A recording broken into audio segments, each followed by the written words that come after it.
Kami dari kelompok 12 ingin mempresentasikan hasil kerja kelompok kami yang bertemakan pemberhentian hubungan kerja atau PHK yang beranggotakan yang pertama saya, Sylvia Treskia dengan NIM 20030301177. Yang kedua, Alvira Dwi Retno dengan NIM 200301179. Yang ketiga, Zumrotu Soleha dengan NIM 200301183. A. Pengertian pemberhentian hubungan kerja atau PHK. Menurut Undang-Undang Republik Indonesia Nomor 13 Tahun 2003 tentang Ketenagakerjaan, Pasal 1 Ayat 25, pemberhentian hubungan kerja atau PHK adalah pengakhiran hubungan kerja karena suatu hal tertentu yang mengakibatkan berakhirnya hak dan kewajiban antara pekerja atau buruh dan pengusaha. Manulang 1988 mengemukakan bahwa istilah pemberhentian hubungan kerja dapat memberikan beberapa pengertian, yaitu 1. Termination, 2. Dismissal, 3. Redundancy, 4. Retrenchment.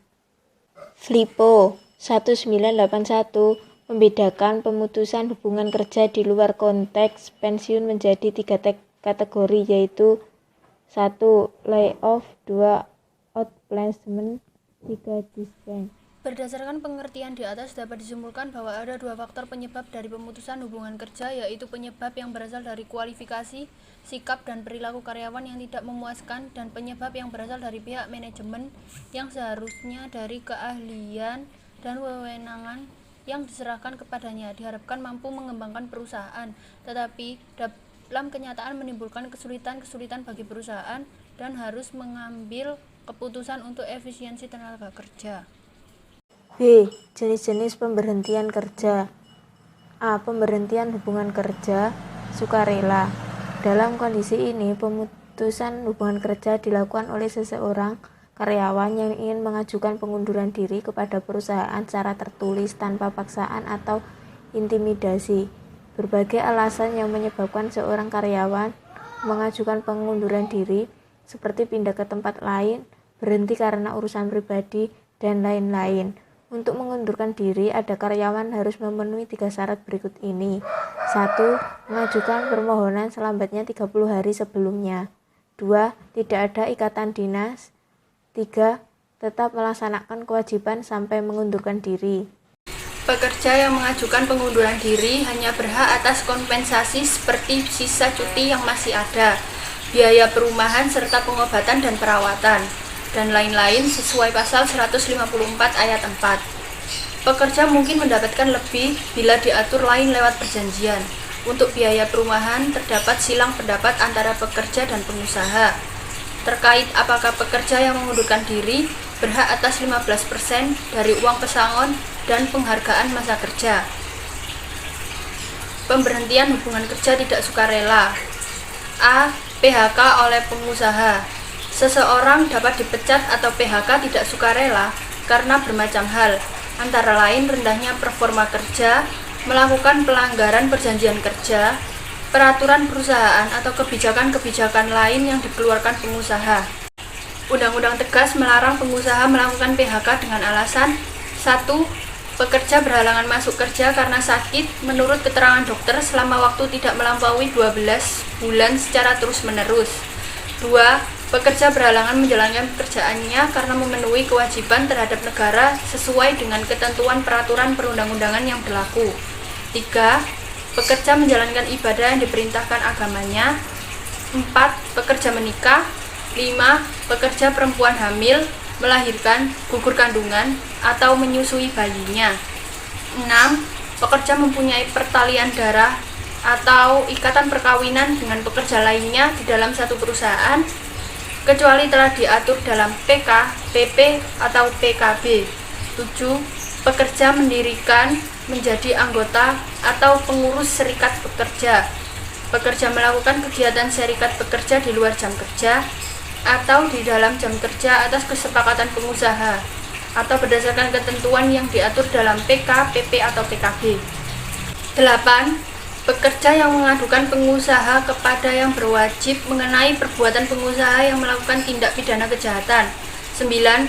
Karena perbedaan paham, agama, aliran politik, suku, warna kulit, golongan, jenis kelamin, kondisi fisik, atau status perkawinan. 10.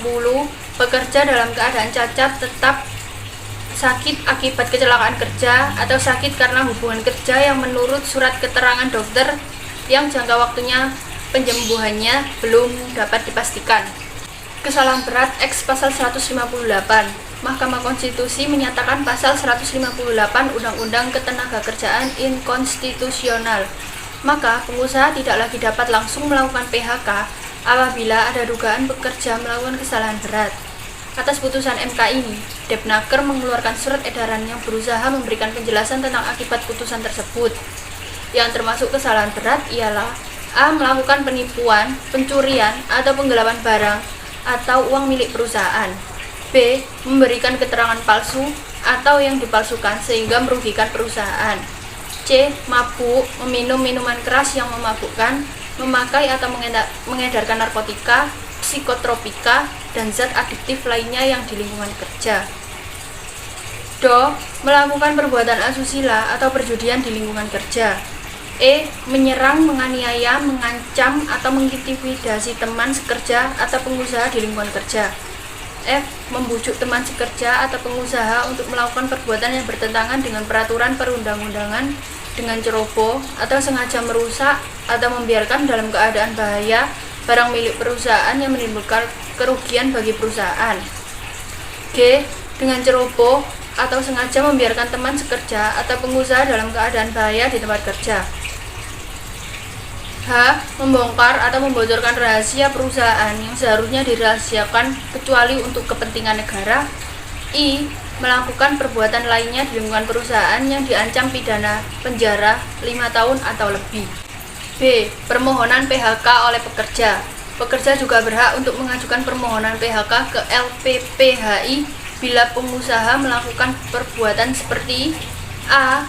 Menganiaya, menghina secara kasar atau mengancam pekerja. B. Membujuk atau menyuruh pekerja untuk melakukan perbuatan yang bertentangan dengan peraturan perundang-undangan. C. Tidak membayar upah tepat pada waktu yang telah ditentukan selama 3 bulan berturut-turut atau lebih. Do. Tidak melakukan kewajiban yang telah dijanjikan kepada pekerja. E. Memerintahkan pekerja untuk melaksanakan pekerjaan di luar yang diperjanjikan. F. Memberikan pekerjaan yang membahayakan jiwa, keselamatan, kesehatan, dan kesusilaan pekerja atau buruh, sedangkan pekerjaan tersebut tidak dicantumkan pada perjanjian kerja. C. Pemberhentian hubungan kerja oleh hakim. PHK dapat pula terjadi karena putusan hakim. Apabila hakim memandang hubungan kerja tidak lagi kondusif dan tidak mungkin dipertahankan, maka hakim dapat melakukan PHK yang berlaku sejak putusan dibicarakan. Mekanisme dan penyelesaian perselisihan PHK. Mekanisme PHK. Pekerja, pengusaha, dan pemerintah wajib untuk melakukan segala upaya untuk menghindari PHK. Selain karena pengunduran diri dan hal-hal tertentu di bawah ini, PHK harus dilakukan melalui penetapan Lembaga Penyelesaian Hubungan Industrial atau LPPHI. Hal-hal tersebut adalah 1. Pekerja masih dalam masa percobaan kerja, bila mana telah dipersyaratkan secara tertulis sebelumnya. 2. Pekerja mengajukan permintaan pengunduran diri secara tertulis atas kemauan sendiri tanpa ada indikasi adanya tekanan atau intimidasi dari pengusaha. Berakhirnya hubungan kerja sesuai dengan perjanjian kerja waktu tertentu untuk pertama kali. 3. Pekerja mencapai usia pensiun sesuai dengan ketetapan dalam perjanjian kerja, peraturan perusahaan, perjanjian kerja bersama, atau peraturan perundang-undangan. 4. Pekerja meninggal dunia. 5. Pekerja ditahan. 6. Pengusaha tidak terbukti melakukan pelanggaran yang dituduhkan pekerja melakukan permohonan PHK. Perselisihan PHK. Perselisihan PHK timbul karena tidak adanya kesesuaian pendapat antara pekerja dan pengusaha mengenai pengakhiran hubungan kerja yang dilakukan oleh salah satu pihak. Berikut cara untuk menyelesaikan perselisihan PHK. 1. Perundingan biparti, yaitu forum perundingan dua kaki antar pengusaha dan pekerja. Kedua belah pihak diharapkan dapat mencapai kesepakatan dalam penyelesaian masalah mereka sebagai langkah awal dalam penyelesaian perselisihan. 2. Perundingan tripartit. Dalam pengaturan UUK, ada 3 forum penyelesaian yang dapat dipilih oleh para pihak, yaitu forum mediasi, forum konsiliasi, dan forum arbitrase. 3. Pengadilan hubungan industrial. Tugas pengadilan ini antara lain mengadili perkara perselisihan hubungan industrial, termasuk perselisihan PHK, serta menerima permohonan dan melakukan eksekusi terhadap perjanjian bersama yang dilanggar. 4. Kasasi Mahkamah Agung. Pihak yang menolak putusan PHI soal perselisihan PHK dapat langsung mengajukan kasasi atas perkara tersebut ke Mahkamah Agung untuk mengambil keputusan. Kompensasi PHK. Dalam terjadinya pemutusan hubungan kerja, pengusaha diwajibkan membayar uang pesangon, uang penghargaan masa kerja, dan uang penggantian hak yang seharusnya diterima. Uang pesangon, uang penghargaan masa kerja, dan uang penggantian hak dihitung berdasarkan upah karyawan dan masa kerjanya.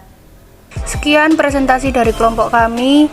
Apabila ada salah kata, mohon dimaafkan. Wassalamualaikum warahmatullahi wabarakatuh.